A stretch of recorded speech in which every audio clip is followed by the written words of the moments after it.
O drama começa. Dê gosto e subscreva para mais histórias cheias de drama e traição.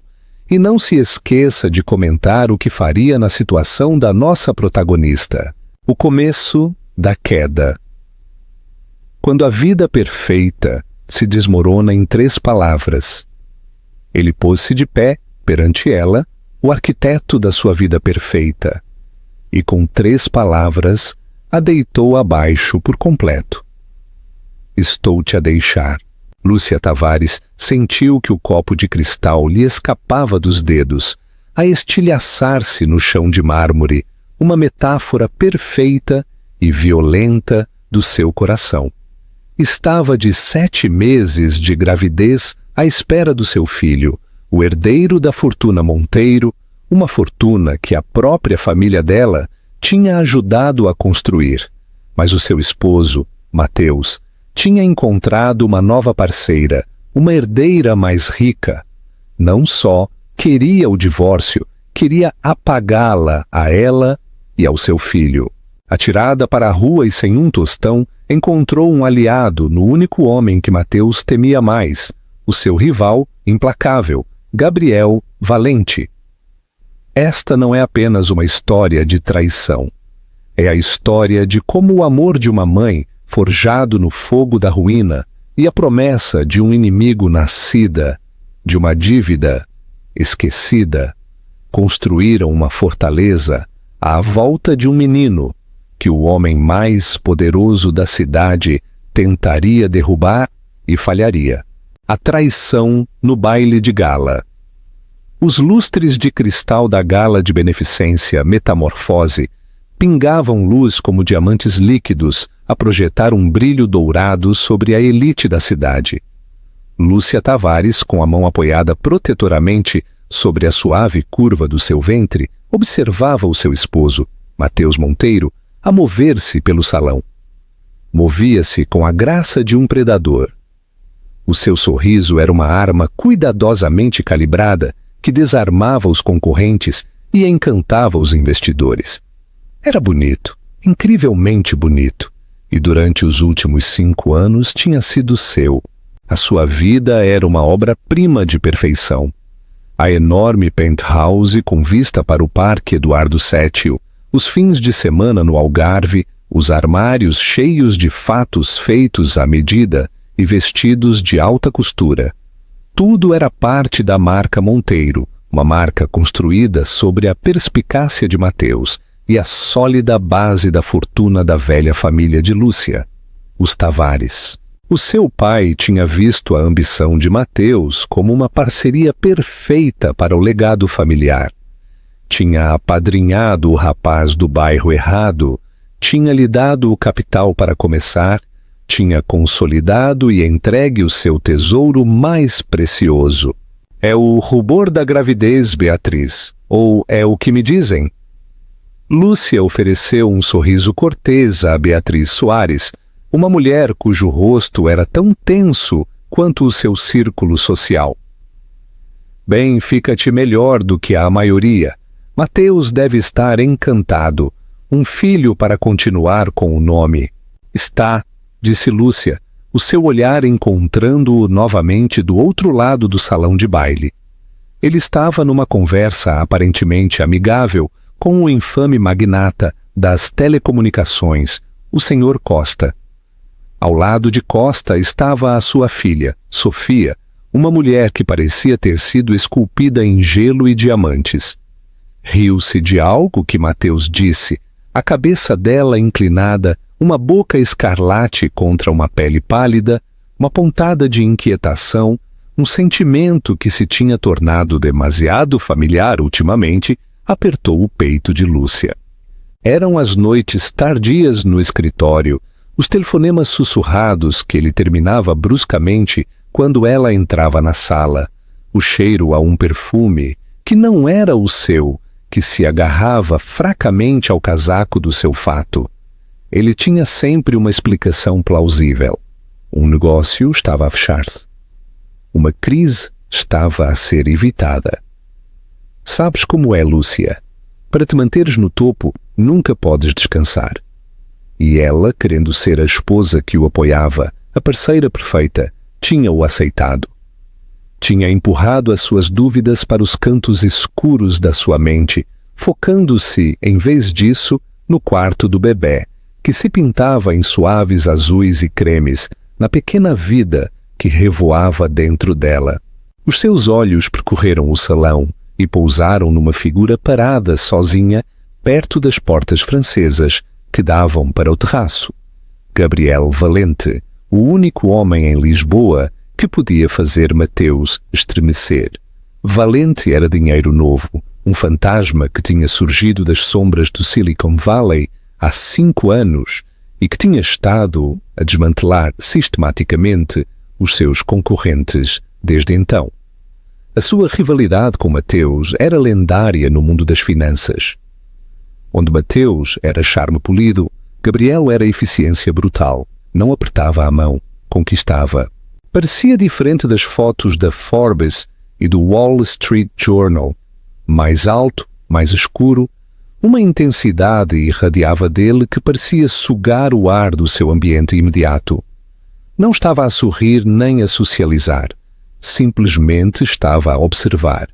O seu olhar era um holofote analítico que o perscrutava tudo.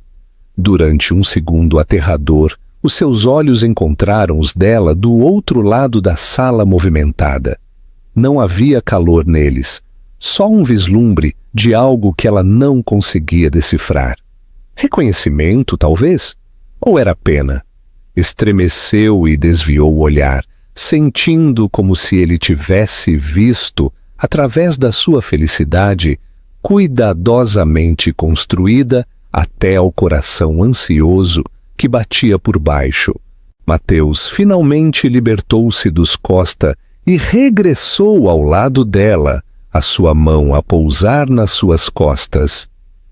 A desfrutar da festa, meu amor. É um evento encantador, disse ela, a tentar manter o seu tom leve. Tu e Sofia Costa pareciam ter muito para falar. Um vislumbre de aborrecimento atravessou o seu rosto antes de ser substituído pelo seu sorriso característico. Costa é um mal necessário e Sofia é a guardiã dele. É só negócios, Lúcia. Sempre negócios. Inclinou-se e beijou-a na face, mas os seus olhos já estavam a perscrutar a multidão, à procura do seu próximo alvo. O beijo sentiu-se frio, um gesto performativo para a audiência para a qual estavam sempre a atuar. Mais tarde naquela noite, enquanto o seu carro de luxo atravessava as reluzentes ruas de Lisboa, o silêncio entre eles era pesado.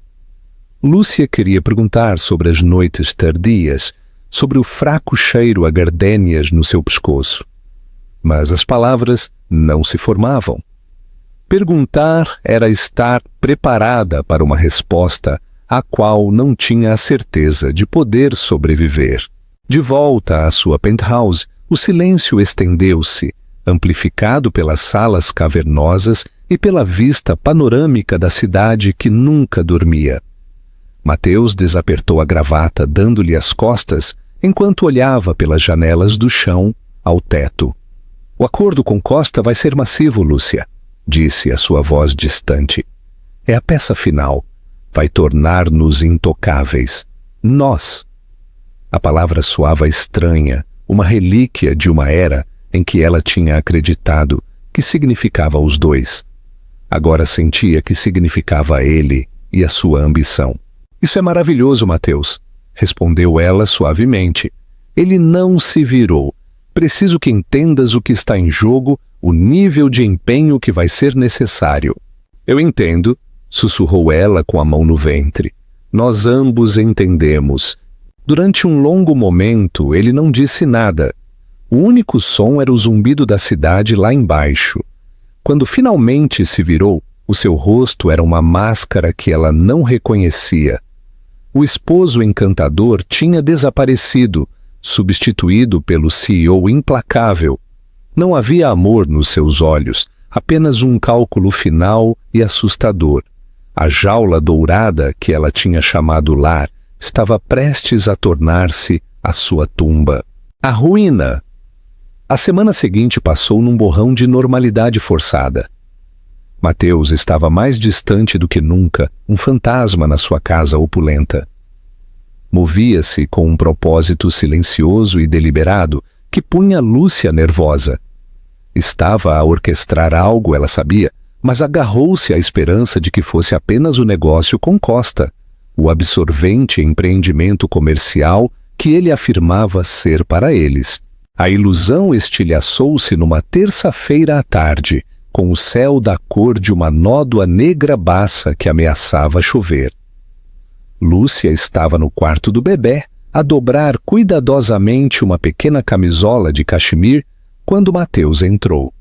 Não fez comentários sobre o quarto, sobre o mural pintado à mão de um bosque sereno que ela tinha encomendado, ou sobre a pequena montanha de presentes de bebê do seu ostentoso baby shower. Simplesmente parou na porta. O seu fato feito à medida parecia absurdamente fora do lugar, no meio da suave inocência do quarto. "Precisamos de falar", disse. O seu tom era plano, desprovido de emoção.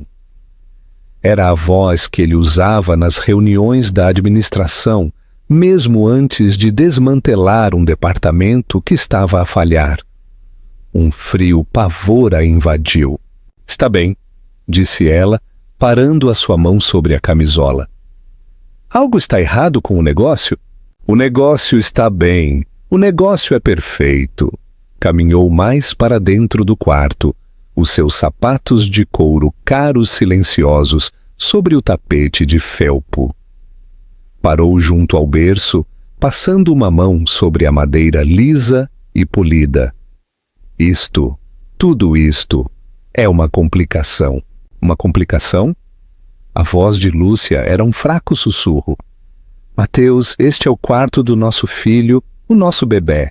Ele finalmente olhou para ela, e os seus olhos eram tão cinzentos e frios como a tempestade que se acumulava lá fora.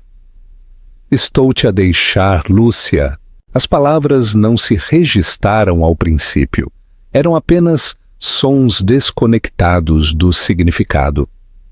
Ela olhou para ele fixamente, à espera do desenlace, que a piada cruel terminasse. Mas a sua expressão permaneceu inalterada, uma máscara de sombria finalidade. "O quê?" "Estou-te a deixar", repetiu, cortando cada palavra com brutal precisão. "Eu solicitei o divórcio. O meu advogado entrará em contato com o teu." "Por quem é Sofia Costa?" O nome soube a veneno na sua língua. Ele teve a decência de desviar o olhar. Os seus olhos pousaram na paisagem urbana para lá da janela. "Sofia e eu vamos casar. O pai dela nomeou-me sócio de pleno direito na Telecom Costa. Esta fusão não é apenas um negócio, Lúcia. É uma dinastia." A descarada audácia, a fria natureza transacional da sua traição roubaram-lhe o fôlego. Estava a trocá-la, a trocar a sua família por um melhor negócio comercial. "Uma dinastia? E a nossa família? E o teu filho?" A sua voz quebrou-se. As lágrimas finalmente embaciaram a sua visão. "O bebê muda as coisas", disse, virando-se para ela. O seu rosto estava firme, resolvido. "A família de Sofia é particular. Um filho de um casamento anterior, especialmente um que nasça tão perto da nossa própria união, seria um embaraço. Um cabo solto." "Um cabo solto?" guinchou ela, o som cru e doloroso. "É o teu filho, é parte de ti. Por isso isto deve ser tratado de forma limpa", continuou Mateus, baixando a voz para um tom baixo e conspiratório, como se estivesse a discutir uma aquisição hostil, não o destino do seu filho. "Tenho uma proposta. Estou preparado para te oferecer um acordo muito generoso, mais do que suficiente para viveres confortavelmente, para ires para um lugar novo, para recomeçares, Não quero o teu dinheiro, Mateus. Quero o meu esposo. Quero um pai para o meu filho. Não estás a ouvir? Sibilou, dando um passo mais perto. A máscara de civilidade tinha desaparecido a revelar a fealdade por baixo. O acordo está contingente a uma coisa: que tu termines a gravidez. O ar escapou-lhe dos pulmões num único e entrecortado ofego. A sala inclinou-se violentamente. Por um momento pensou que podia desmaiar. Ele estava a pedir-lhe que matasse o seu filho, que apagasse a última peça viva do amor que ela pensava que tinham partilhado. Tudo pelo bem da sua ambição. Vai-te embora, sussurrou. As palavras tremiam com uma raiva tão profunda que sentia que podia estilhaçar os seus ossos. Lúcia C., razoável, uma criança só te prenderá a um passado que já terminou. Isto é um apagão total para ambos. Pode ser livre. Vai-te embora! Gritou, agarrando um candeeiro de porcelana da mesa de apoio e atirando-o para ele. Estilhaçou-se contra a parede, mesmo atrás da cabeça dele. O som da cerâmica destruída a ecoar a destruição na sala e no seu coração. Ele nem sequer estremeceu. Simplesmente ajeitou a gravata. A sua expressão endureceu para uma de total desprezo. Vejo que vai ser difícil. Eu esperava tratar disto com dignidade. Dignidade! Entras no quarto do nosso bebê e me pedes para o assassinar pela tua carreira e falas de dignidade! O seu corpo sacudiu com soluços. Uma tempestade de dor e fúria a irromper dentro dela. Bem, disse a sua voz como gelo, que seja a tua maneira, mas não penses por um segundo que obterás algo de mim. O nosso acordo pré-nupcial é inquebrável, algo em que o teu próprio pai insistiu. Cada ativo, cada opção de ações da Monteiro consolidada está no meu nome. A empresa estava a falhar quando nos casamos. Eu sou o que a fez ser o que é. Sairás deste casamento com o que trouxeste para ele, o nome Tavares, e não muito mais. Ele a estava a cortar por completo, a deixá-la encalhada. Tinha usado o dinheiro e as ligações da família dela para construir o seu império, e agora estava a atirá-la para o lado sem nada. O meu pai confiou em ti, engasgou ela.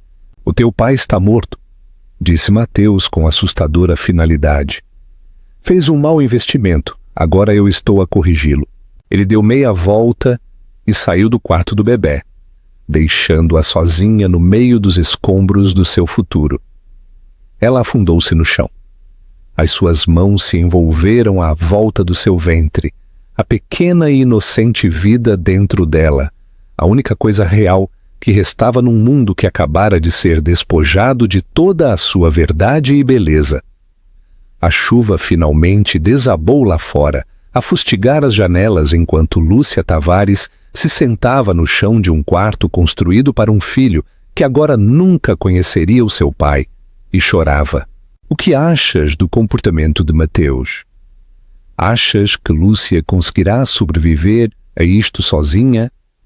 Partilha os teus pensamentos nos comentários.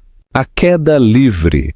Os dias que se seguiram foram uma classe magistral de crueldade sistemática. Mateus, fiel à sua palavra, moveu-se com a eficiência rápida e impessoal de um assaltante corporativo que desmantela uma empresa. A primeira notificação foi um e-mail da administração do prédio, a informá-la cortesmente de que o contrato de arrendamento corporativo da Penthouse estava a ser terminado e que tinha 30 dias para desalojar as instalações. As contas bancárias conjuntas foram congeladas, depois esvaziadas. Os cartões de crédito foram recusados. O carro de luxo preto e o seu motorista desapareceram. O seu mundo, outrora um horizonte ilimitado de privilégio, reduziu-se ao tamanho de umas poucas caixas de cartão. As amigas da sociedade que tinham brindado por ela no seu baby shower agora desviavam os seus olhares nos poucos lugares que ainda frequentava. Os seus sussurros seguiam-na como um vento frio. Já não era Lúcia Navarro Monteiro. A elegante esposa de um titã era um escândalo, uma história com moral, uma mulher desprezada e, o que é pior, uma mulher que tinha ficado na pobreza. No seu mundo, a pobreza era o único pecado imperdoável. Ela própria fez as malas do quarto do bebê, cada pequeno conjunto e suave manta um novo punhal no seu coração. Era um fantasma, a rondar a casca da sua própria vida, rodeada de objetos que já não lhe pertenciam.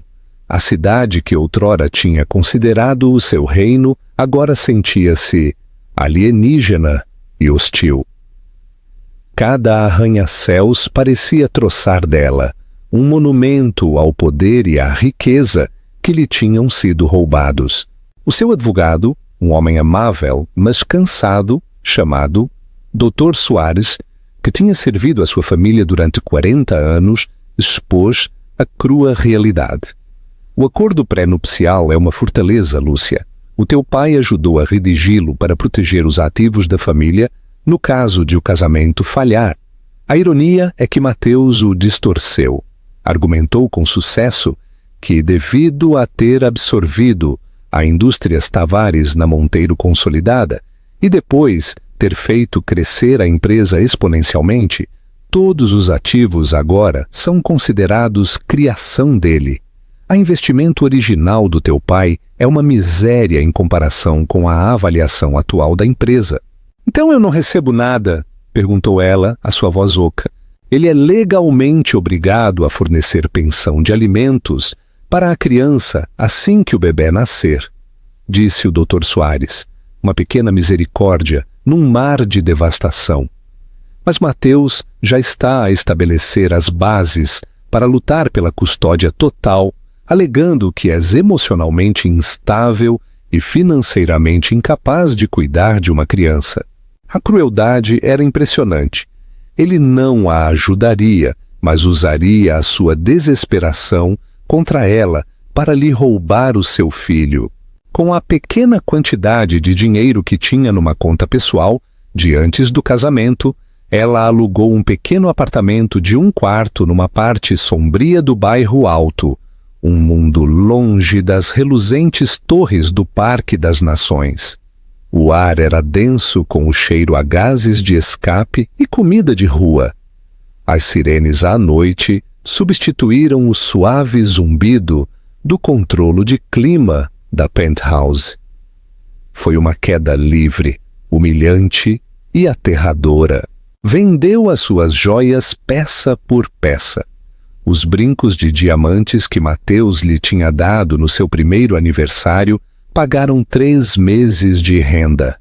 O colar de pérolas da sua avó cobriu as suas visitas iniciais ao médico para o bebê. Cada transação parecia que estava a vender um pedaço do seu passado, de si mesma.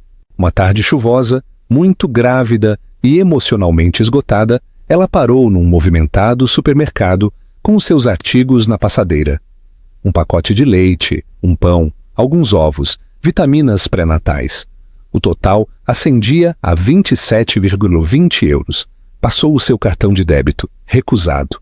Um calor de vergonha subiu-lhe pelo pescoço. Tentou novamente. Recusado.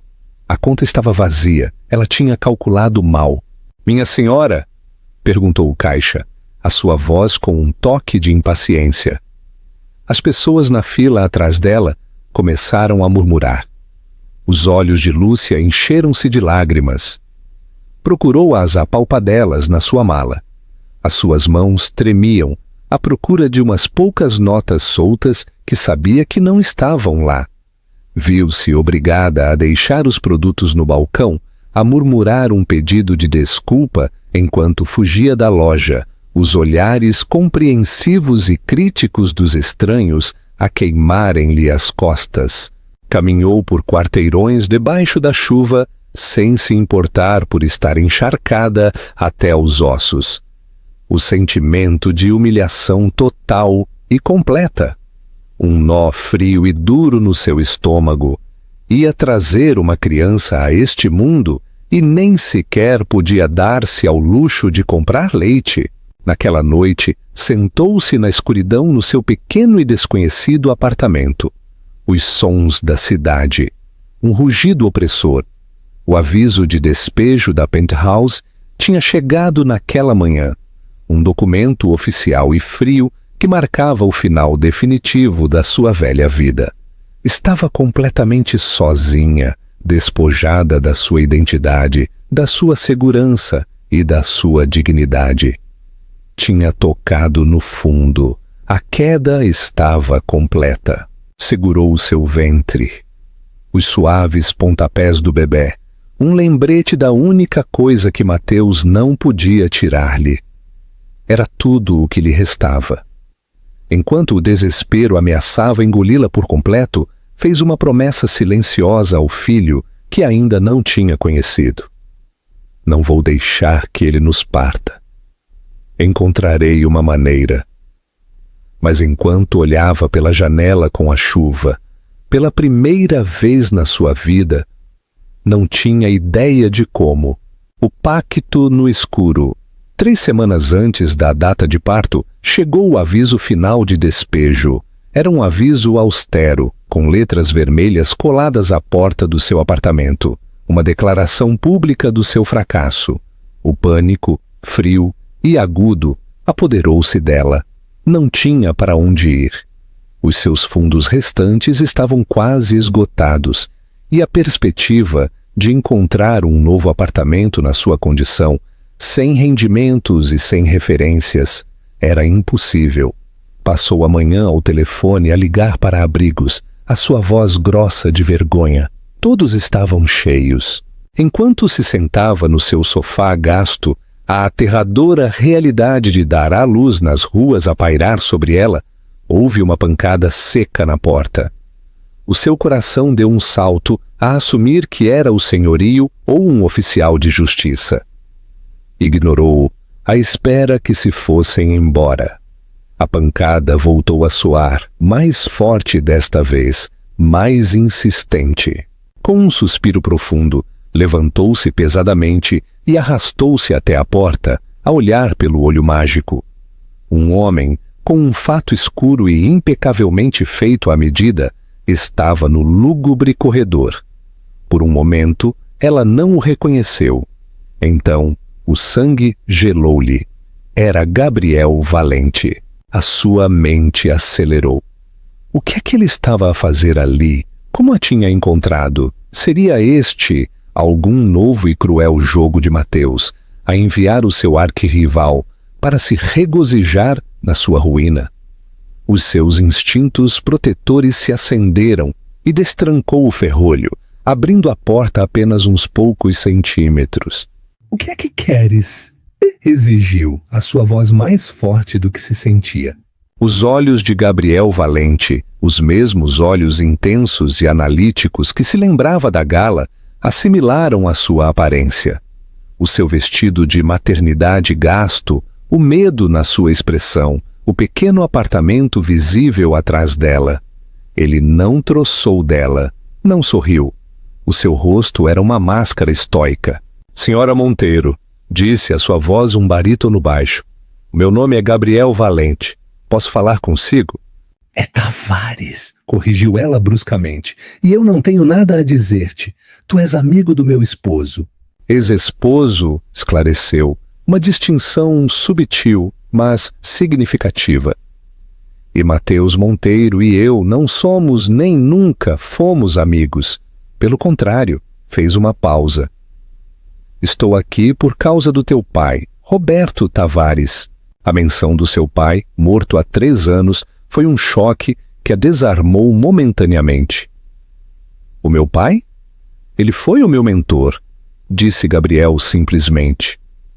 Quando eu tinha 19 anos e não tinha nada mais do que um plano de negócios a meio para uma companhia de software, ele viu algo em mim. Deu-me um pequeno investimento inicial, não da sua companhia, mas do seu próprio bolso. Fez-me prometer que nunca o mencionaria para construir o meu próprio nome. Esse investimento foi a base de tudo o que tenho hoje.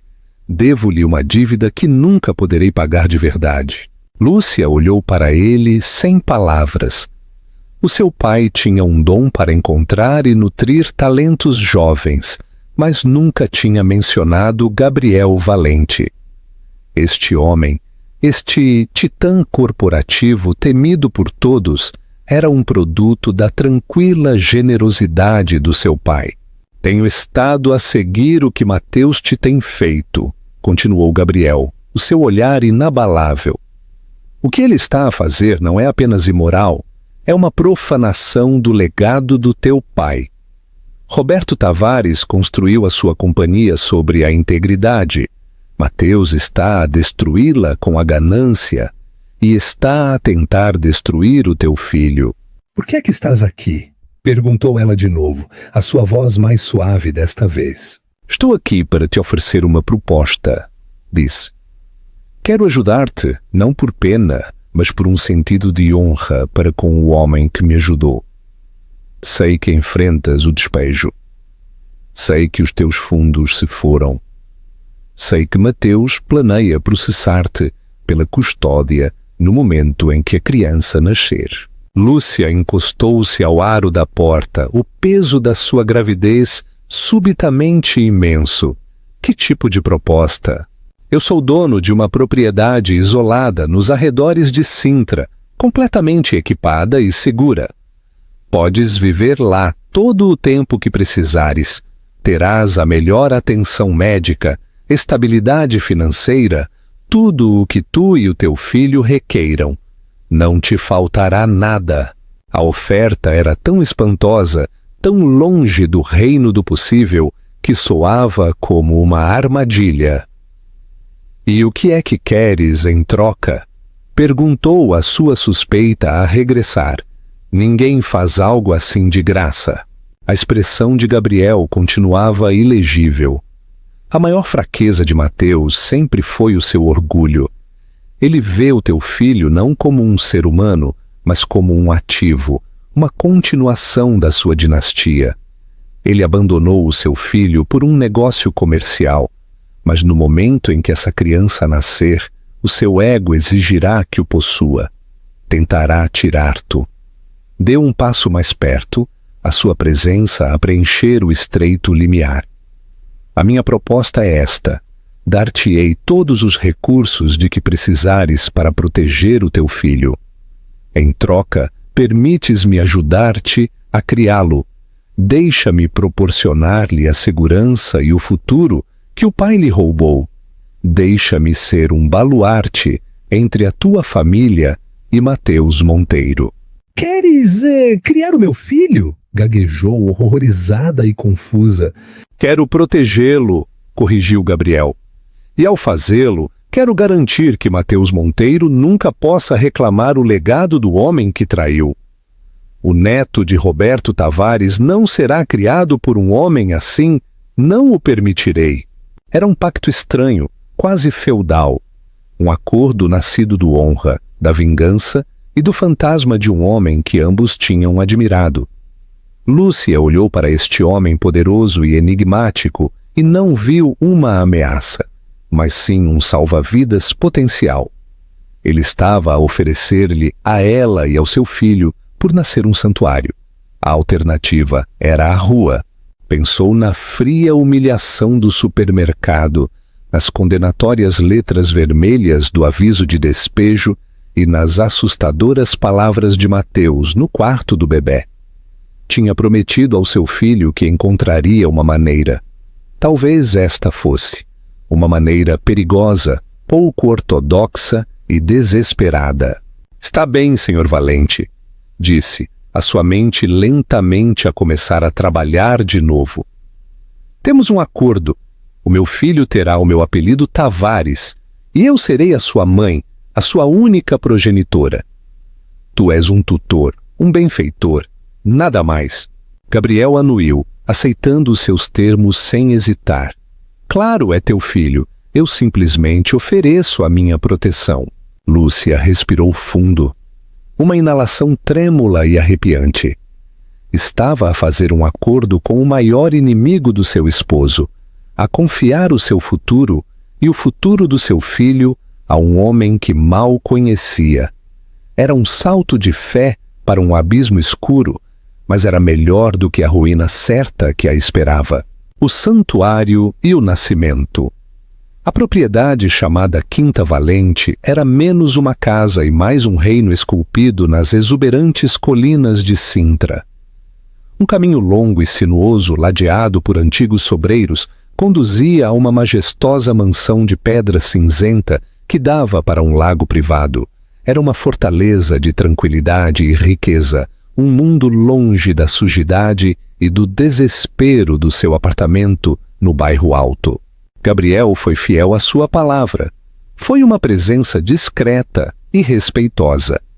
Instalou-a numa linda suíte de quartos com vista para os jardins, arranjou uma equipa dos melhores médicos pré-natais para fazerem visitas ao domicílio e assegurou-se de que ela tivesse tudo o que pudesse precisar. O seu pessoal era profissional e amável, liderado por uma governanta quente, mas sensata, chamada Dona Sofia. Pela primeira vez em meses, Lúcia pôde respirar. Estava a salvo.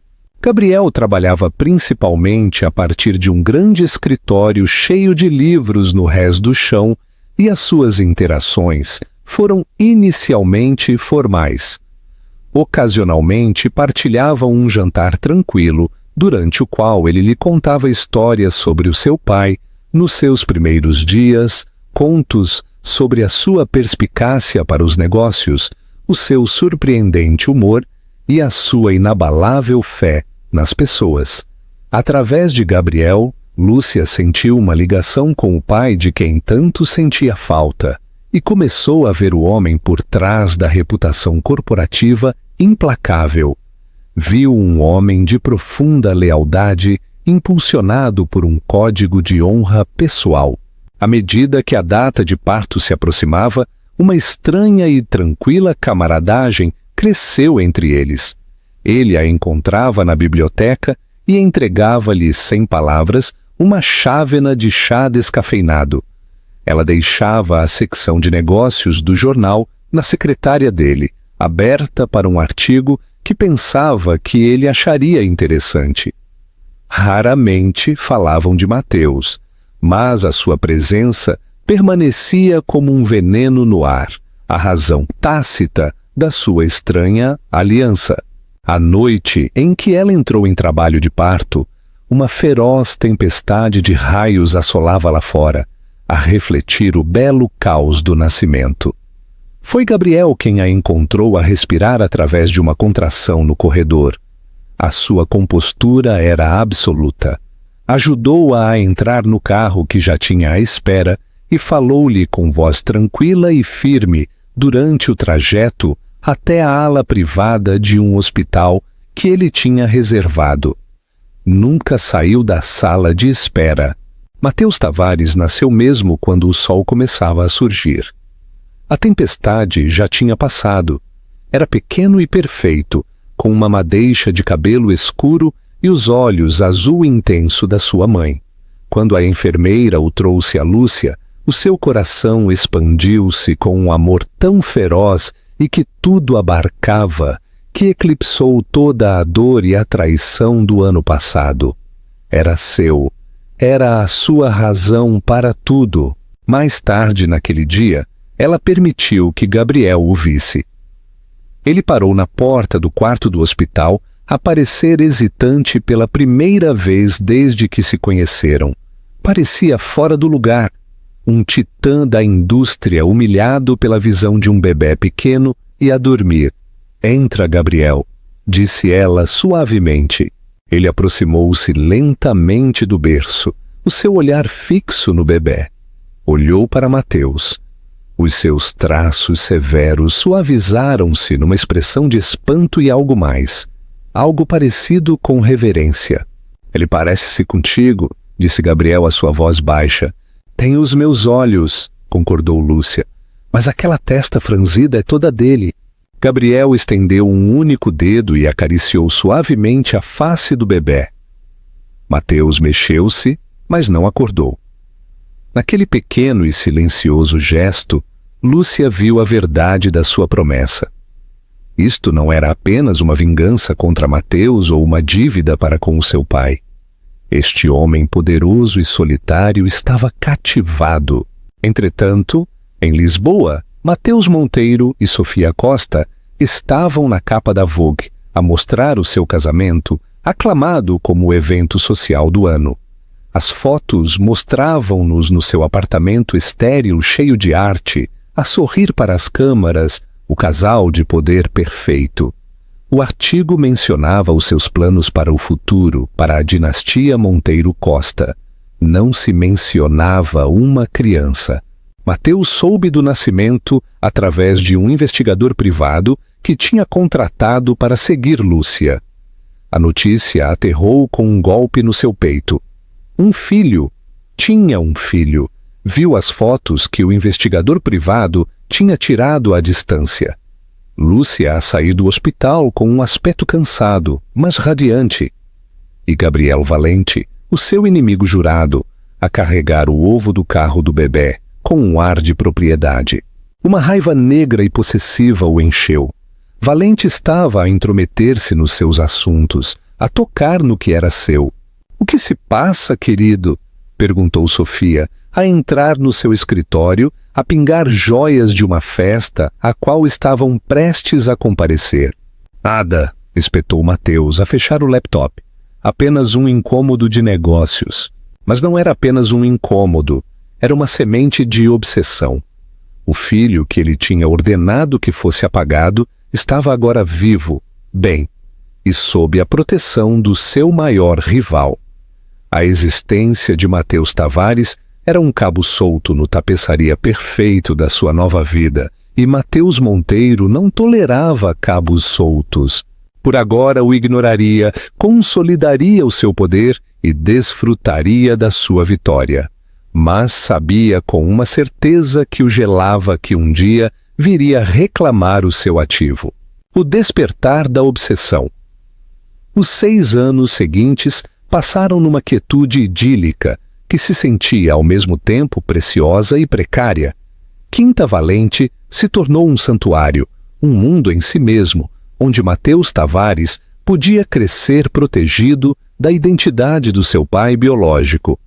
Para Mateus, o filho, o lar era a extensa propriedade com os seus jardins secretos e o seu lago a brilhar. A família era a sua mãe, Lúcia, e o homem alto e tranquilo que chamava de pai, Gabriel, que com o tempo se tornou o seu pai em todos os sentidos. A transformação de Gabriel foi subtil, mas profunda. O homem de negócios frio e calculista ainda estava lá, a dirigir o seu império global a partir do seu escritório com eficiência implacável. Mas no momento em que saía daquele quarto, era o pai de Mateus em todos os sentidos que importavam. Ensinou o menino a saltar pedras no lago, os seus risos partilhados a ecoar no ar fresco do outono. Sentava-se numa pequena cadeira, numa pequena mesa para as festas de chá imaginárias, a sua grande figura comicamente fora do lugar, com uma expressão séria no seu rosto, enquanto perguntava pela saúde do urso de peluche de Mateus, Sir Reginaldo. Lia-lhe histórias para dormir, o seu profundo barítono a dar voz a dragões e cavaleiros, o seu dedo a traçar as palavras para o pequeno menino aninhado ao seu lado. Nunca se extralimitou. Sempre cedia a Lúcia nas principais decisões de parentalidade, mas a sua devoção era absoluta. Ele esteve lá para cada joelho arranhado, cada noite febril, cada imagem triunfal rabiscada com lápis de cera apresentada a ele como uma obra-prima. Ele foi a rocha firme e inabalável contra a qual a sua pequena família foi construída. Lúcia também floresceu. Com o encorajamento e o apoio financeiro de Gabriel, voltou ao seu primeiro amor, a arquitetura paisagista. Começou uma pequena firma boutique a trabalhar a partir de um estúdio de design que Gabriel tinha construído para ela numa das velhas casas de carruagens da quinta. O seu talento, outrora um mero hobby, tornou-se um negócio bem-sucedido. Recuperou a sua independência e a sua identidade, não como a esposa descartada de Matheus Monteiro, mas como Lúcia Tavares, uma respeitada designer e uma mãe amorosa. O tranquilo vínculo entre ela e Gabriel aprofundou-se numa profunda amizade de confiança, uma parceria no sentido mais verdadeiro da palavra. A questão do romance nunca surgiu. O seu propósito partilhado, Matheus, era demasiado sagrado para se complicar. Em Lisboa, a vida de Matheus Monteiro era uma imagem espelhada da deles. Exteriormente perfeita, interiormente oca. A fusão com a Telecom Costa o tinha tornado espetacularmente rico e poderoso, um rei na selva de cimento. Ele e Sofia eram figuras habituais na cena social, as suas vidas uma brilhante representação de felicidade conjugal, mas por trás das portas fechadas da sua penthouse minimalista, o silêncio era ensurdecedor. O seu casamento era um contrato comercial e tinha uma cláusula óbvia e incumprida: um herdeiro. Após anos de tentativas, de tratamentos invasivos e de sessões silenciosas, os seus médicos deram o veredito final. Sofia era incapaz de conceber. A notícia estilhaçou a frágil trégua de sua relação, expondo o núcleo transacional. O Sr. Costa começou a olhar para o seu genro com uma desilusão não disfarçada. Uma dinastia exigia um sucessor. Foi então que os pensamentos de Matheus começaram a divagar, a fixarem-se no filho que tinha abandonado. O cabo solto era agora um menino de 6 anos. A sua obsessão começou pequena. Pagou ao seu investigador privado uma quantia exorbitante de dinheiro por atualizações. Primeiro vieram os relatórios, depois as fotografias. Olhava para elas durante horas na madrugada, com um copo de uísque caro na mão. Ali estava Matheus, num pônei, Gabriel a guiá-lo, um sorriso raro e genuíno no rosto do homem. Ali estava Matheus num baloiço, a sua mãe a empurrá-lo, o seu rosto iluminado de alegria. Ali estava Matheus, numa peça escolar, vestido de árvore, com Gabriel e Lúcia sentados na primeira fila, aparecerem, em todos os sentidos, uma família orgulhosa e normal. E em cada foto ele viu um fantasma de si mesmo, a forma da mandíbula da criança, a forma como o seu cabelo escuro caía sobre a sua testa. Este era o seu filho, o seu sangue, o seu legado, e Gabriel Valente o estava a criar. O pensamento era um veneno vil, a torcer o seu orgulho num nó de fúria ciumenta. Valente não só o tinha vencido nos negócios, como lhe tinha roubado o seu filho, a sua própria imortalidade. Começou a investigar usando os seus vastos recursos para desenterrar cada detalhe das vidas deles. Aprendeu a cor favorita de Matheus, o azul, a sua comida favorita, macarrão com queijo, e que ele queria ser astronauta quando crescesse. Sabia o nome da professora de Matheus e o do seu melhor amigo. Tornou-se um fantasma digital, um voyeur que espiava a vida feliz que ele tinha deitado fora. O ponto de ruptura chegou no seu 40º aniversário. Sofia organizou-lhe uma festa faustosa, uma sala cheia de gente que admirava a sua riqueza, mas que não sabia nada do homem. Enquanto brindavam ao seu sucesso, viu uma nova foto no seu telemóvel seguro. Era de Matheus com um sorriso desdentado no seu rosto a segurar um cartão de aniversário feito em casa. A legenda do investigador privado dizia: sujeitos a celebrar o aniversário de Gabriel Valente. Eles estavam a celebrar o seu inimigo. o seu filho estava a chamar pai ao seu inimigo. A ilusão da sua vida perfeita desmoronou-se em pó. A riqueza, o poder, a linda esposa, tudo era insignificante. Ele já não queria uma dinastia. Ele queria o seu filho. A criança já não era uma complicação a ser apagada ou um ativo a ser possuído.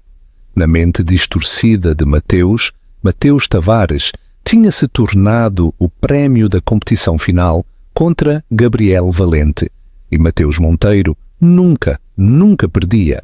Levantou o telefone e marcou o número do advogado de família mais implacável do país. "O meu nome é Mateus Monteiro", disse, a sua voz fria e clara. "Quero obter a custódia do meu filho. O que achas da obsessão de Mateus? Achas que ele tem alguma hipótese de ganhar? Conta-nos a tua opinião nos comentários." A batalha legal. Os documentos legais chegaram numa nítida manhã de outubro, entregues por um mensageiro de rosto de pedra. A grossura do arquivo era um ato de intimidação em si mesmo. As mãos de Lúcia tremeram enquanto lia a petição. Mateus Monteiro versus Lúcia Tavares, pela custódia legal e física total de Mateus Tavares. A petição era uma obra de ficção, uma obra-prima de assassinato de caráter. Pintava-a como uma oportunista caça-fortunas instável que tinha caído nas garras de Gabriel Valente, um homem de caráter duvidoso que tinha alienado insidiosamente a criança do seu pai natural. Retratava Mateus como o pai aflito que, após um período de agitação emocional, na sequência do seu divórcio azedo, agora estava financeira e emocionalmente preparado para proporcionar ao seu filho o lar estável e amoroso que merecia. Estava cheio de mentiras, meias-verdades e inversões cruéis da realidade. Gabriel leu-o por cima do seu ombro. O seu rosto endureceu como granito. "Ele não vem só pelo Mateus", disse. A sua voz um grunhido baixo. "Ele vem por tudo. Ele quer destruir-nos." A batalha que se seguiu foi brutal e pública.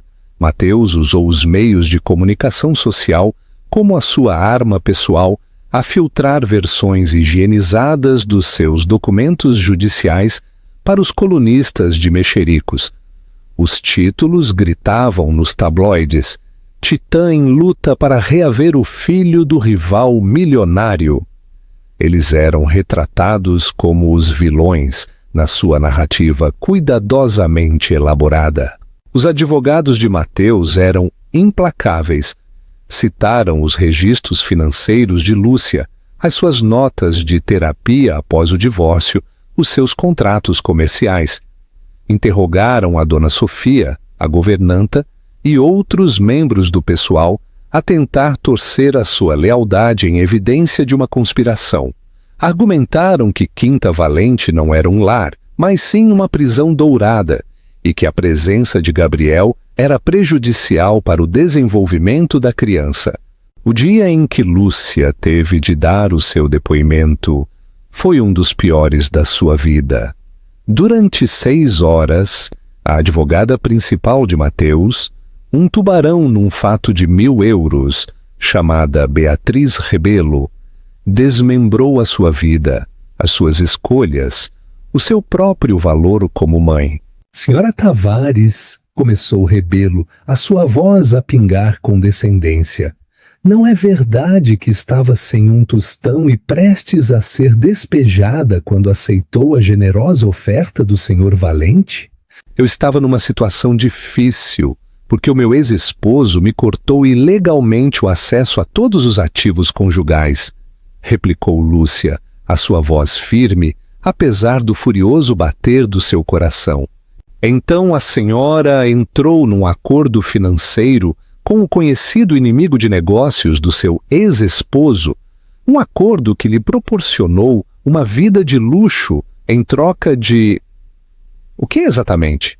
O afeto do seu filho? Fez uma aliança para proteger o seu filho, ou o vendeu?" sibilou Rebelo. A crueldade da pergunta a atingiu com força física, mas ela encontrou o olhar da advogada. O meu filho não é uma mercadoria. Esse é um conceito que a senhora deveria discutir com o seu cliente. Gabriel, entretanto, estava a travar uma guerra numa frente diferente. Usou os seus próprios recursos formidáveis não para atacar, mas para defender. A sua equipa legal era um exército silencioso das melhores mentes do país. Construíram uma fortaleza de evidência que documentava a vida feliz, estável e ricamente satisfatória de Mateus, o filho. Tinham fotos, vídeos, relatórios escolares e testemunhos de professores, médicos e amigos, todos a pintar uma imagem de uma criança querida e próspera. O clímax chegou na quieta e estéril sala, com painéis de madeira, de uma audiência de custódia à porta fechada. Mateus estava lá, com um aspecto poderoso e confiante num fato escuro. Sofia, uma estátua silenciosa e ansiosa ao seu lado, subiu ao estrado e ofereceu uma atuação impecável, a falar do seu profundo arrependimento e do seu amor profundo e duradouro pelo filho que nunca tinha conhecido. Depois foi a vez de Gabriel ser interrogado. Beatriz Rebelo o rodeou como um predador. Senhor Valente, o senhor não é o pai desta criança. Não tem qualquer direito biológico, qualquer direito legal. O que é exatamente para Mateus Tavares? Gabriel não olhou para a advogada, mas sim para o juiz. A sua voz, quando falou, era tranquila e clara, desprovida da raiva que tentavam provocar. Sou o homem que lhe segura a mão quando tem medo do escuro. Sou o que o incentiva mais alto nos seus jogos de futebol. Sou o que lhe explica por que é que o céu é azul e o que ouve as suas piadas, mesmo quando sei o final. Fez uma pausa. A senhora tem razão. Não tenho qualquer reivindicação biológica. A minha reivindicação está escrita nos 6 anos de histórias para dormir, joelhos pensados e amor incondicional. Sou o seu pai em todos os sentidos que importam. Sou o seu pai. O golpe final, no entanto, veio de uma fonte inesperada. Os advogados de Gabriel chamaram Sofia Costa Monteiro ao estrado. A equipa de Mateus protestou furiosamente, mas o juiz o permitiu. Sofia estava pálida, a sua compostura frágil. O advogado de Gabriel, um homem tranquilo e metódico, aproximou-se dela suavemente. Senhora Costa Monteiro, o seu esposo declara o seu desejo de proporcionar um lar estável, com 2 pais para o seu filho. Partilha a senhora este desejo? Sofia hesitou. Os seus olhos se dirigiram para Mateus, que lhe lançou um olhar de pura ameaça. Ela tomou um respiro trêmulo. Sim, sussurrou.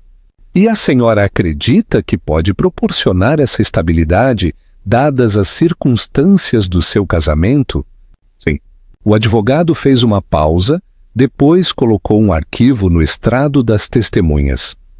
Então, pode a senhora explicar ao tribunal os documentos que tenho à minha frente, os assinados pela senhora e pelo seu esposo, que contratam uma das melhores agências de barriga de aluguer do país, datados de 1 semana depois de terem descoberto que o senhor Monteiro tinha um filho biológico? A sala ficou em silêncio. Mateus enrijeceu. Meritíssimo, continuou o advogado, o senhor Monteiro não tem estado à procura de um filho, tem estado à procura de um herdeiro. Quando ficou claro que a sua esposa não podia proporcionar um, ele recorreu ao filho que tinha descartado previamente como um cabo solto. Fez uma pausa. Isto não se trata de amor, se trata de aquisição. Sofia ficou a olhar para os documentos, depois para o seu esposo. E algo dentro dela se quebrou. Os anos de negligência emocional, de ser um peão nas suas ambições dinásticas, tudo chegou a um ponto crítico. Ele disse-me, disse a sua voz trêmula, mas a encontrar uma nova força. Disse-me que a criança era um erro. Disse-me que Lúcia não era apta. Quando descobriu que ele estava sob a proteção de Gabriel, obcecou-se. Disse que era a peça final da sua coleção, que ele seria dono de tudo o que Gabriel alguma vez quis. Tinha terminado? A mentira tinha sido exposta. A narrativa cuidadosamente construída de Mateus, do pai arrependido, jazia em ruínas, a revelar a ambição fria e acaparadora por baixo. O triunfo da escolha. O veredicto do juiz foi rápido e fulminante, a conceder a Lúcia a custódia total e a emitir uma ordem de restrição permanente contra Mateus. Os seus direitos de visita foram suspensos indefinidamente. Ele tinha perdido. Ao sair do tribunal, a piscar os olhos à luz repentina do sol, Lúcia viu Mateus parado junto ao seu carro. Parecia diminuído, o seu poder despojado, deixando apenas uma casca oca de um homem. Os seus olhos se encontraram por um momento, e ela não sentiu nada, nem ódio, nem raiva, nem sequer pena. Era simplesmente um estranho, um fantasma de uma vida que já não era sua.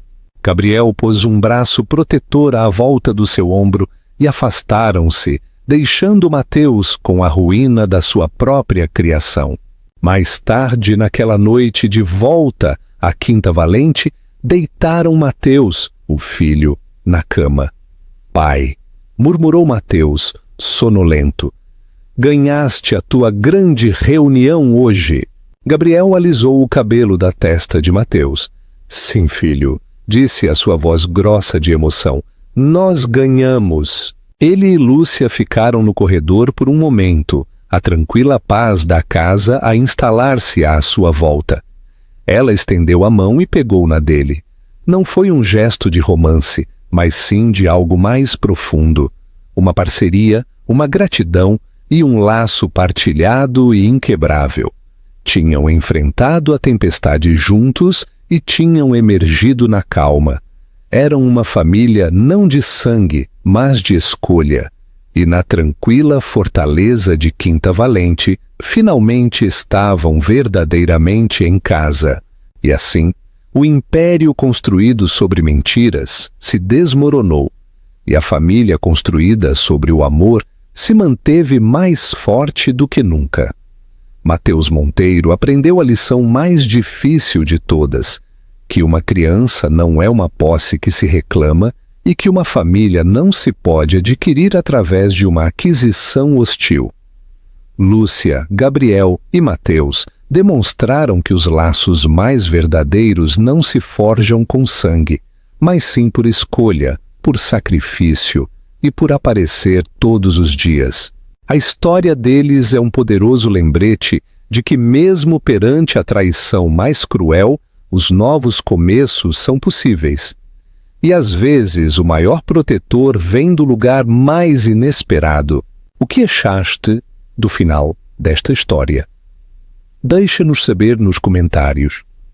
E se esta história de resiliência e amor inesperado te emocionou, por favor, dá um gosto a este vídeo. Partilha-o com alguém que ame uma história de justiça. E não te esqueças de subscrever ao nosso canal para mais dramas da vida real que te manterão à beira do teu assento.